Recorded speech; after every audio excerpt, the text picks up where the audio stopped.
What is up, guys? It's your boy J to the C from J to the C Productions, and today I've got to give you my movie review of In the Heart of the Sea. Now, I actually saw this film a few weeks ago.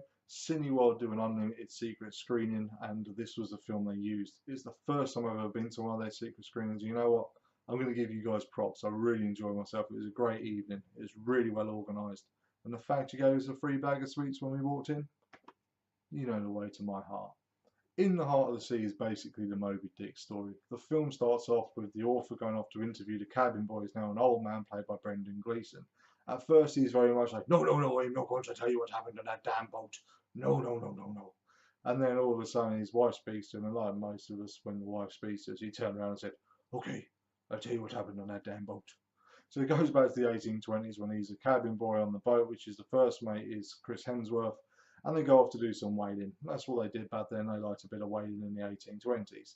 They find some whales, they start doing their whaling stuff, and then all of a sudden a massive whale comes out of the water and smashes the shit out of their boat. At this point, while watching the film, you think, yes, this film is going to be action-packed, it's going to have this, and it's going to be amazing. People are going to be eaten, and they're going to, other boats get smashed up. Unfortunately, that doesn't actually materialise. Once this first scene happens with the big whale and it smashes the shit out of the boat, that kind of ends all the action. Don't get me wrong, the action scenes at this point are really good. You can tell it's directed by Ron Howard. The cinematography is really good. The shots he gets, I mean, there's one where he does it along the nose of the whale, look absolutely phenomenal. Unfortunately, there's just not enough of them to keep you interested in this film. Once the initial attack happens, they all get in lifeboats and then they just sit there. And they wait. And then they start getting skinny. And then they sit there a bit longer. And they get a bit skinnier. And that's pretty much it. This film is not a film about a whale smashing shit up. This film is effectively a shipwreck movie. It's about the human instinct and survival and what you do to survive. You find out the reason the cabin boy doesn't actually want to tell this story is nothing to do with the whale and the whale attack. It's actually to do with how ashamed he is of what they had to do on that boat to actually survive, to be rescued.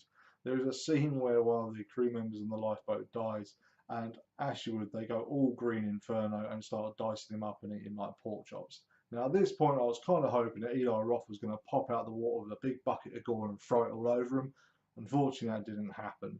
I have to give props to the actors though. I mean, Chris Hemsworth lost a lot of weight for this. Cillian Murphy lost a lot of weight for it. And they really did get into the role and look like they were wasting away. Much like Tom Hanks in Castaway, they really did drop the pounds and they looked the part. Anyway, they get rescued. Finally, you're quite glad about that because as soon as they get rescued, you know the film's coming towards an end. And then they go through the hoo-ha of what happened and tell their story. Overall, I'm going to give this film a 3 out of 5 stars. The only reason I'm giving it 3 stars is because of the acting.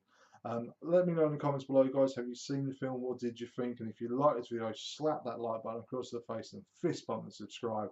And I'll catch you all on the flip side.